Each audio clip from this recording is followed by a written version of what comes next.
recent weeks, hundreds of Muscovites have been strapping blue buckets to the roofs of their cars to mock the flashing blue lights that allow senior bureaucrats to drive into oncoming traffic and break the rules that everyone else has to obey. Sergei Kanaev is the head of the All Russia Federation of Car Owners and one of the leaders of the protests. It all started in 2000 in Kemerovo region, when my friend and his 8-year-old daughter died in a car crash. The policeman who ran into them was not only drunk, he had gone through a red light and had no siren on. I was driving right behind them and I saw the whole thing. That was when we decided to seek justice.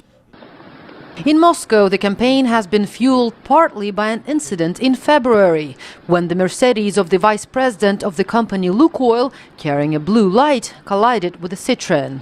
2 women were killed in the Citroën, one of whom was a well-known gynecologist. Authorities initially blamed the women, but witnesses and the family said the Lukoil car was to blame. Following that accident, a Moscow businessman, Andrei Hartley, refused to move for a black BMW, carrying an aide to President Dmitry Medvedev.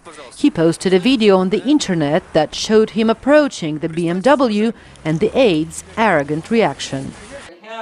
Masha Lipman is an analyst with Moscow's Carnegie Endowment for International Peace. There's some change in the mood. I wouldn't say this is radical. Actually, automobile drivers have been a rather cohesive force in Russia, and this is not the first time this is happening. Previously, however, they tended to protest against what they saw as an infringement on their socioeconomic rights.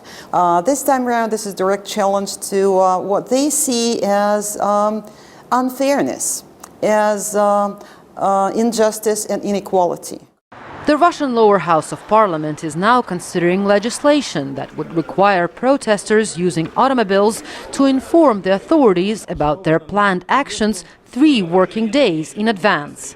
Under the current regulations, protests using cars don't count as public gatherings, and their participants can only be detained for traffic violations. The Kremlin are very aware of the risk that this might theoretically evolve as something bigger, so they try to preempt and they try to prevent such kind of undesired evolution before it begins to happen. The Blue Bucket Society has reacted to the lawmakers' initiative by organizing a march around the city, with blue pails and plastic cups attached to their heads. Moscow police detained several protesters. But they're not the ones who should be arrested, says Car Owners Federation head Sergei Kanaev. These people with blue lights are above the law. They're not ready to follow it. And people who write laws are also above the law. We have to make everyone respected. And this rally against the blue lights is exactly about that. Most federal lawmakers lost their right to a blue light in 2006 after an outburst of public anger at their privileges. Now, theoretically, only the speakers and deputy speakers of the 2 houses of parliament may use the lights officially, but there are still dozens of cars on the Moscow roads that continue to exploit the advantages of a blue light on the roof. Anya Ardayeva for VOA News, Moscow.